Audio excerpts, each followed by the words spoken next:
Hello all, myself Murshida Yasmin, Assistant Professor from SNS College of Physiotherapy. So today we are going to warm up our mind with a quick brainstorming activity. Our theme today is cryotherapy in physiotherapy treatment.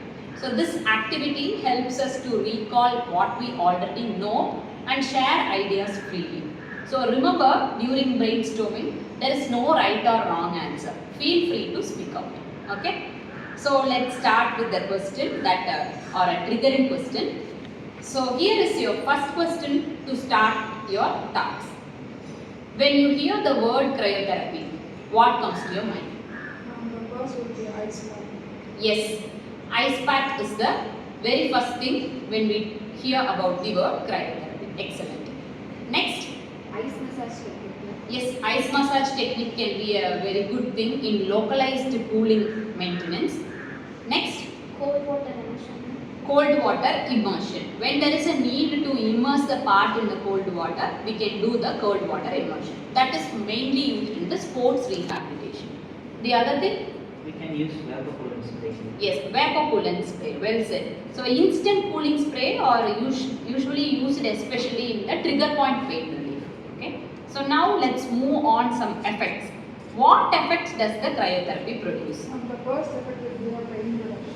Yes, correct. Cryotherapy decreases the nerve conduction velocity, thereby reducing the pain immediately. The next thing? It reduces inflammation and edema. Yes, good. Due to vasoconstriction, it reduces inflammation and the edema. Okay, exactly. So the next thing? It decreases muscle spasm. Yes, it decreases the muscle spasm.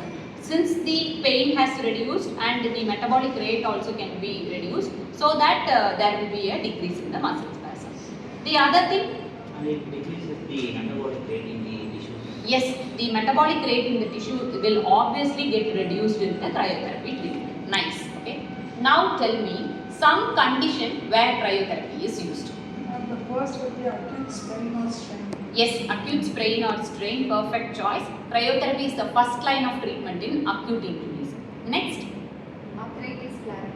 Yes, arthritis flare-ups can occur in any stages for the arthritic patient. Cryotherapy can immediately reduce the inflammatory pain. Next. It was also used in post-exercise soreness. Yes, post-exercise soreness called delayed onset muscle soreness, which is called as DOMS. We can use the cryotherapy in a correct manner to enhance the recovery from the DOMS. Next. There will be any swelling after surgery.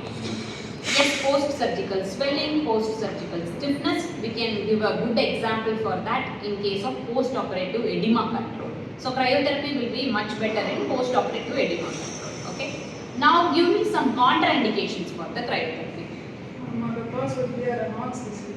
Yes, Raynaud's disease is an absolute contraindication. It should be avoided due to extreme cold intolerance will be there in Raynaud's disease patient. Okay. The next.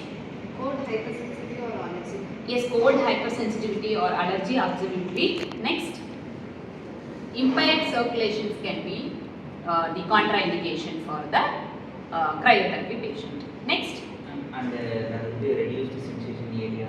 the area where there is a reduced sensation, we should not give the cryotherapy because the patient cannot feel what kind of sensation we are giving to them. So frostbite can occur because of the more amount of exposure to the cold to the tissues. Well said.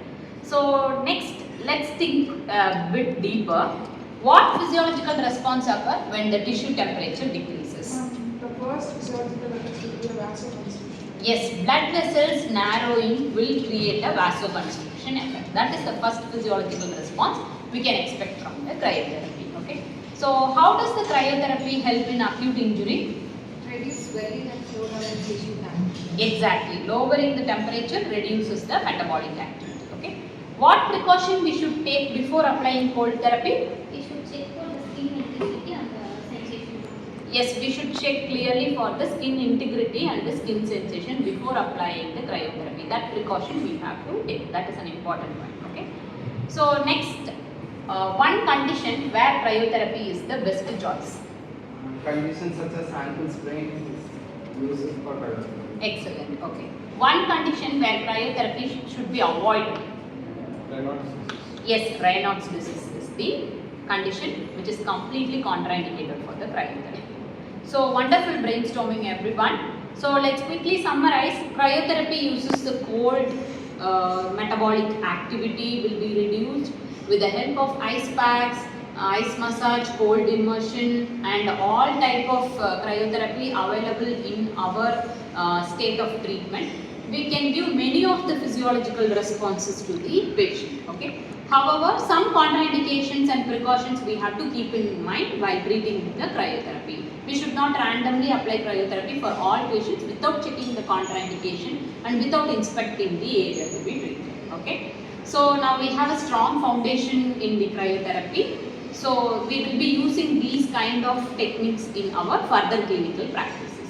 Okay. Thank you, students. Thank you. Thank you, ma'am.